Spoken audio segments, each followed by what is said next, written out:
Pour ces pingouins londoniens, c'est une journée très ordinaire. Mais pour leurs gardiens, pas tout à fait, car cette semaine commence l'inventaire annuel des animaux du zoo de Londres. Il va falloir dénombrer tout le monde, à l'exception de quelques visiteurs. Faire un recensement complet est généralement très important pour le zoo. Cela nous permet de gérer efficacement la population animale au cas où nous aurions besoin de relâcher un oiseau ou sa progéniture dans la nature.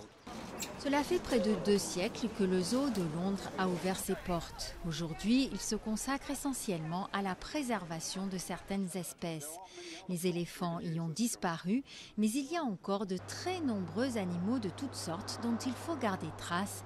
Un vrai travail de titan. Malheureusement, il y a plus de 18 000 spécimens dans le zoo et nous devons pouvoir archiver toutes nos réussites au long de l'année. Quelles espèces se sont reproduites et quelles espèces se sont reproduites avec un franc succès.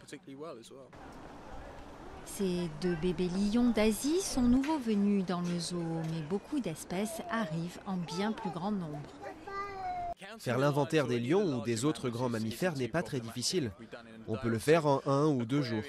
Le plus compliqué est probablement l'aquarium, car il y a un grand nombre de poissons et ils se reproduisent beaucoup. Parfois les têtards sont presque translucides, c'est un cauchemar. Je n'aimerais pas prendre la place de celui qui s'occupe de cela. Il va falloir compter quelques 700 espèces différentes et le recensement prendra plusieurs semaines, aussi longtemps qu'il le faudra pour que nul ne soit oublié.